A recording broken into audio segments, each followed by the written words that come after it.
Olá, que a graça e a paz do Senhor Jesus esteja com você. Seja muito bem-vindo ao meu canal. Se você é novo aqui, eu convido você a inscrever-se, né? Acionar o sininho das notificações também. E também assistir o vídeo até o final, deixando o seu like aí no final para nos ajudar. E também compartilhando este canal nas suas redes sociais. Eu sou o pastor Rogério Lourenço e o intuito deste canal é anunciar, pregar e ensinar principalmente o ensino da palavra de Deus. Você que já é inscrito em nosso canal, muito obrigado por acompanhar o meu conteúdo, que Deus te abençoe. Nós estamos aqui de volta para mais uma aula das revistas da CPAD. Desta feita nós vamos estudar a lição de número 11, que tem por título O Reinado de Ezequias. Então já prepara aí a sua revista, já prepara o exemplar da sua Bíblia, o seu caderno de anotações e também a sua caneta, porque logo após a vinheta nós vamos começar a nossa aula.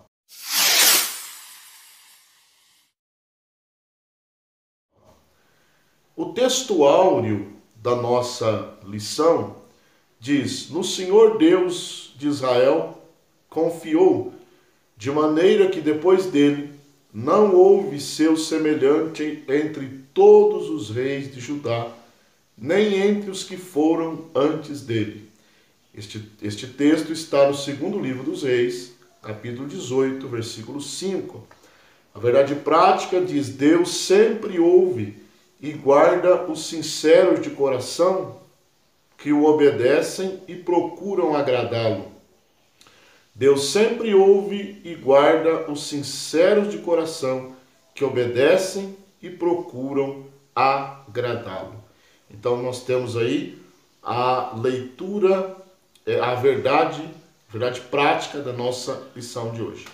A leitura bíblica em classe, eu vou deixar aqui na tela as referências, você pode ler aí na sua revista.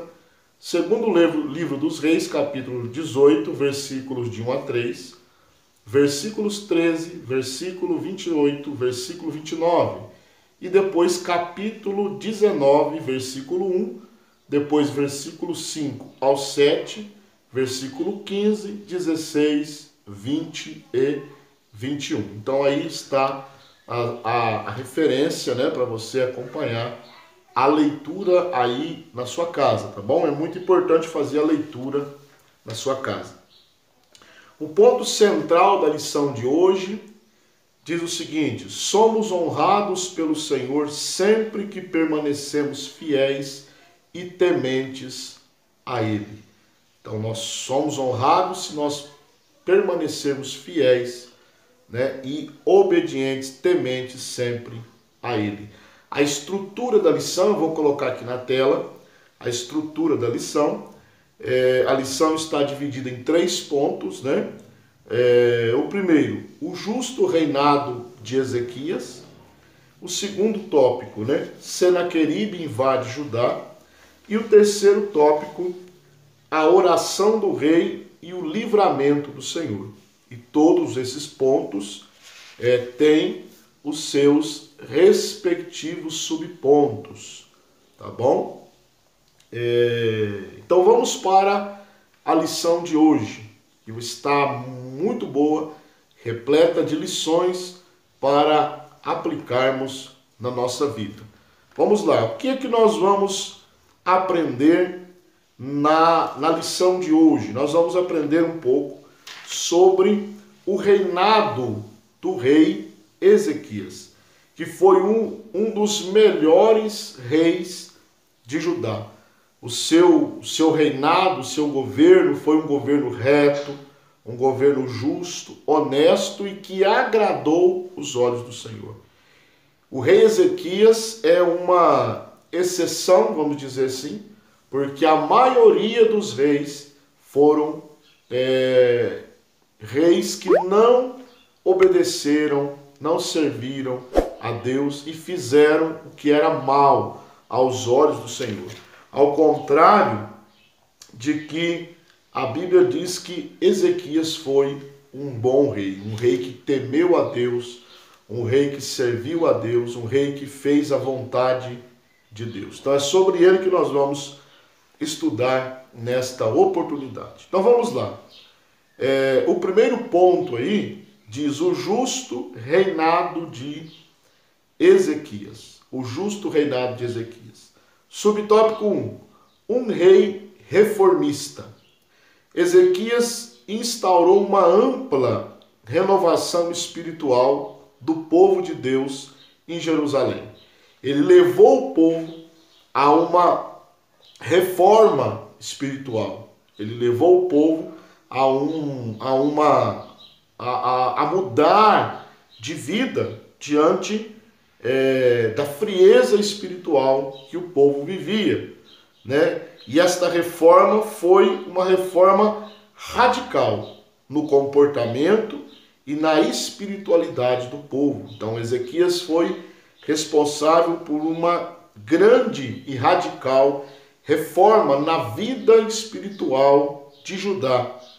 Ele mandou destruir os altares pagãos, reabrir as portas do templo, restabelecer as ofertas e os sacrifícios, restituir os ofícios sacerdotais que estavam abandonados, né? E ele celebrou a Páscoa, que já fazia muito tempo que não era celebrada, a Páscoa ordenada por Deus a Moisés em Êxodo capítulo 12, depois ratificada, né, nos outros livros, porque era uma ordem a celebração da Páscoa.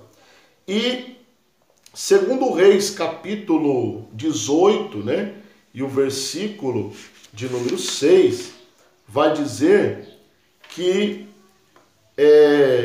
nós vamos ler aqui segundo Reis 18 e 6, vai dizer que o rei Ezequias, ele se chegou a Deus, né? Se chegou ao Senhor. Olha o que a Bíblia diz, segundo Reis, capítulo 18, e versículo 6, a Bíblia diz o seguinte: segundo Reis, capítulo 18, versículo 6, porque se chegou ao Senhor, não se apartou de após ele e guardou os seus mandamentos que o Senhor tinha dado a Moisés. Então, olha as informações que nós temos do rei Ezequias. Foi um rei que promoveu uma radical e profunda reforma na vida espiritual da nação, Reino do Sul, nação de Judá. E ele se chegou a Deus, não se apartou de Deus e guardou os mandamentos do Senhor. Isso é muito importante, uma lição muito importante para todos os líderes que estão aí na liderança do povo de Deus. O dever dos líderes, de todo o povo de Deus, né, é se chegar a Deus e não apartar-se dos mandamentos do Senhor. Subtópico 2, a purificação dos lugares sagrados. Então nós vemos aí que com a convocação de Ezequias, os sacerdotes e os levitas se reuniram e se prontificaram em purificar e santificar a casa do Senhor. Por causa da idolatria, tanto do Reino do Norte e muitas vezes do Reino do Sul, a casa de Deus, ela foi abandonada, né? A casa de Deus foi deixada, como diz, às traças, né? Foi abandonada. E o rei Ezequias convocou os sacerdotes, convocou os levitas, responsáveis pelo trabalho do templo, e promoveu uma grande purificação. Nós vamos ler no segundo livro das Crônicas, capítulo 29, nós vamos ver que todos os utensílios, tudo aquilo que se referia ao templo, né, foi purificado. Capítulo 29, versículos 18 e 19, olha o que a Bíblia diz. Então entraram para dentro ao rei Ezequias e disseram: já purificamos toda a casa do Senhor, como também o altar do holocausto com todos os utensílios e a mesa da proposição com todos os objetos. Olha a repetição da palavra todos, né? Versículo 19. Também todos os objetos que o rei Acás no seu reinado lançou fora na sua transgressão, já preparamos e santificamos, e eis que estão diante do altar do Senhor. Então você pode ver que foi uma consagração, uma purificação completa. Todos os utensílios deixados as traças, né, abandonados pelos outros reis, foram purificados por ordem do rei Ezequias. E hoje, a lição que nós aprendemos nesse tópico, nesse segundo tópico, segundo subtópico, é que nós somos hoje o templo de Deus. E nossos instrumentos, nosso corpo, é um instrumento para Deus usar, né? E eles devem ser purificados constantemente. Subtópico 3, adoração nacional. A fim de restabelecer o culto a Deus, Ezequias convocou os maiorais da cidade para entrarem na casa do Senhor. Segundo Crônicas 29 e versículo 20, né? Diz: então o rei Ezequias se levantou de madrugada, ajuntou os maiorais da cidade e subiu à casa do Senhor. Então, ele convocou, né, uma adoração nacional. Ele já tinha feito reformas no templo, né, destruído os altares idólatras, já tinha purificado, né, os utensílios do templo. Agora ele convoca uma adoração nacional. É isso que a igreja precisa, né? Uma adoração sincera, uma adoração coletiva, buscando sempre o louvor e a glória do nome do Senhor. Então esse foi o primeiro ponto, né? Primeiro ponto, o justo reinado do rei Ezequias. A síntese desse ponto diz: quando nos voltamos para Deus, as mudanças de comportamento e atitude são inevitáveis, pois sua santidade nos constrange. Então, se nós estamos longe de Deus e Deus coloca em nosso coração um chamado para voltar para Ele, consagrar-nos novamente a Ele, nós atendemos esse chamado, as mudanças, o comportamento, a mudança de comportamento é inevitável. Quem se volta para Deus tem a vida transformada, tem a vida mudada, tem a vida renovada para a glória de Deus.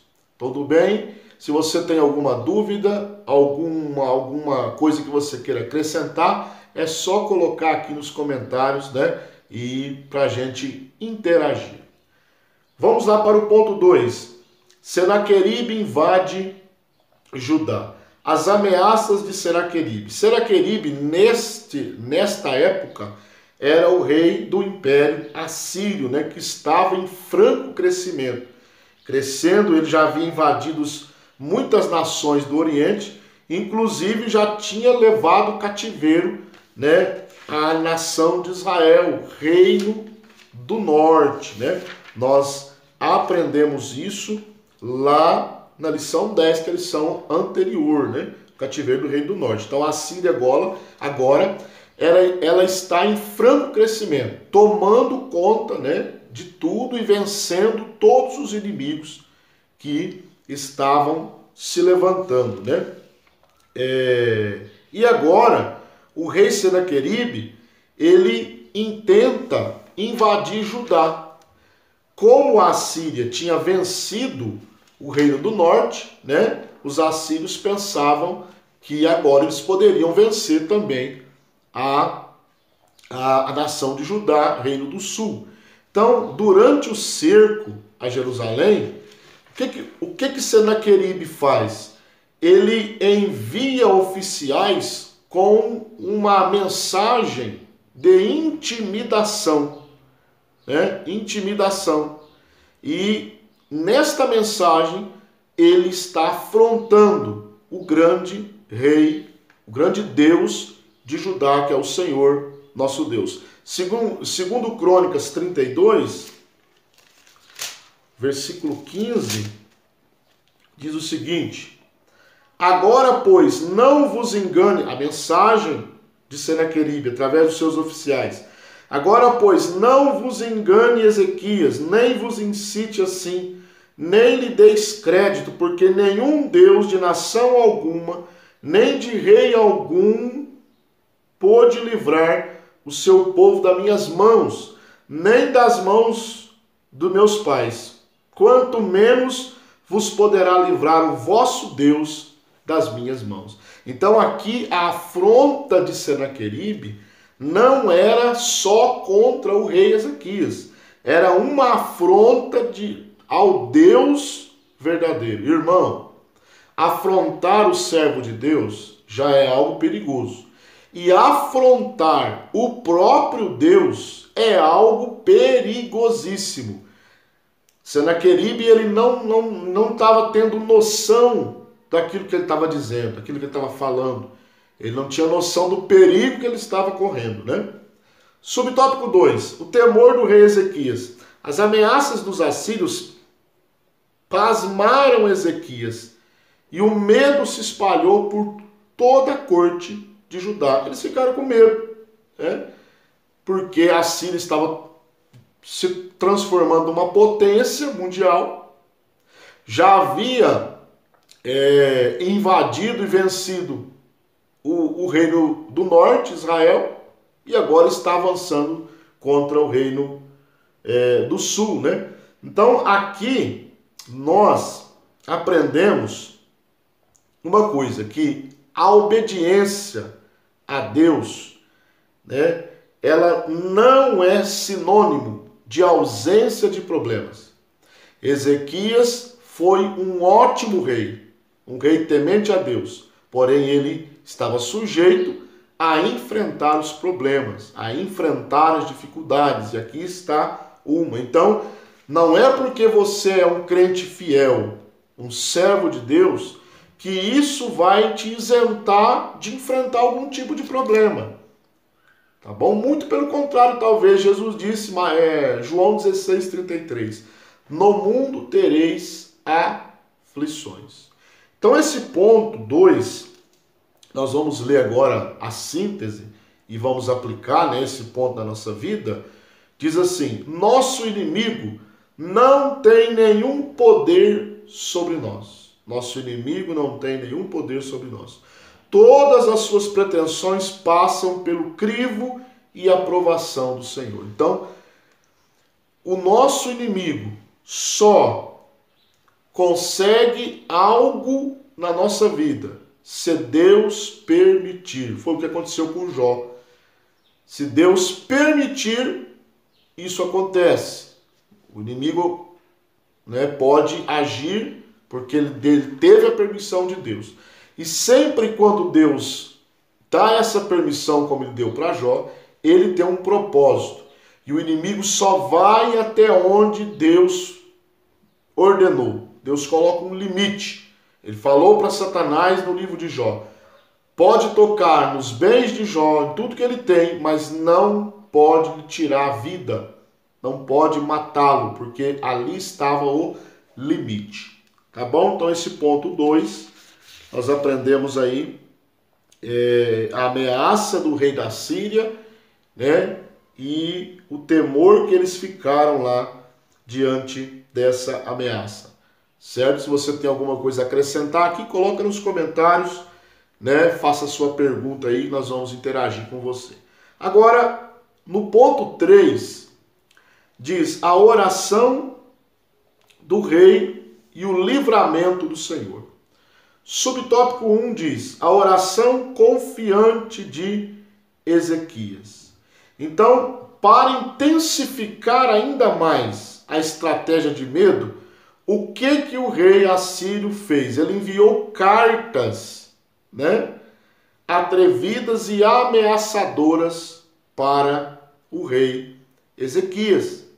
né? Então ele mandou mensageiros e também enviou cartas, intimidando o rei Ezequias, tentando colocar medo.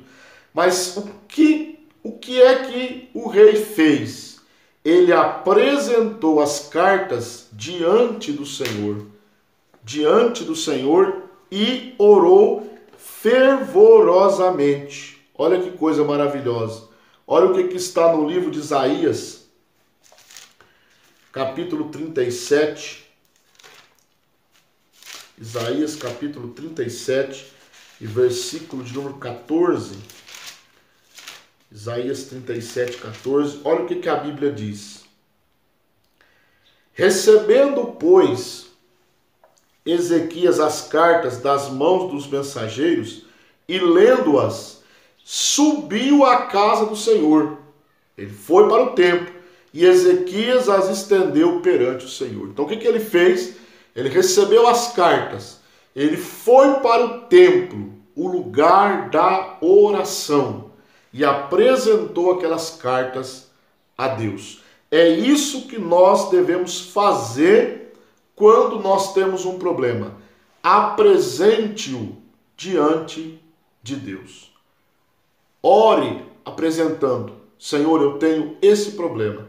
Eu preciso que o Senhor me ajude a resolver isso aqui. É algo que eu preciso.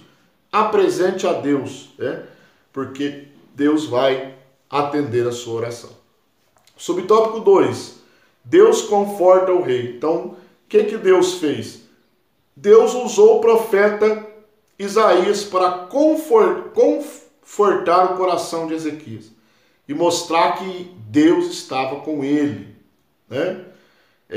Olha, vamos ler Isaías 37, versículo 6. E Isaías lhe disse: assim direis a vosso amo, assim diz o Senhor, não temas à vista das palavras que ouviste, com as quais os servos do rei da Síria de mim blasfemaram. Então Deus envia o profeta Isaías com a resposta. Não temas, né? Não te preocupes. Agora, olha o versículo 7. Eis que porei nele um espírito, e ele ouvirá um rumor, e voltará para a sua terra, e falo-ei cair morto a espada na sua terra. Então, Deus ele envia o profeta Isaías para confortar o coração do rei. Não temas, porque eu vou entrar com providência.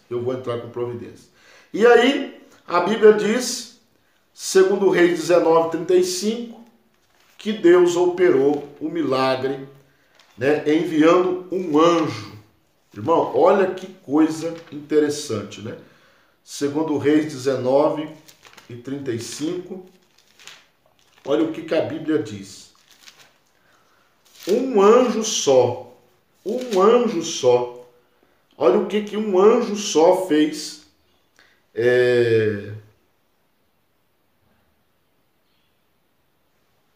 No exército da Síria. Olha aqui.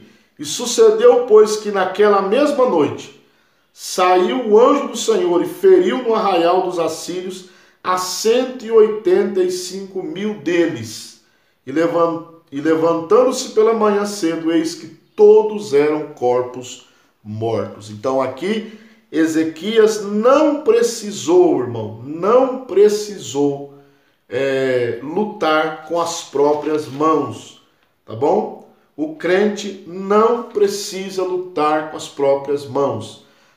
Entregue a Deus e Deus fará aquilo que tem que ser feito. Entregue na mão do Senhor. E aí nós vamos ver o fim do rei Senaqueribe, né? Lá no segundo livro das Crônicas, 32 e 21, nós vamos ver o fim do rei da Síria, né?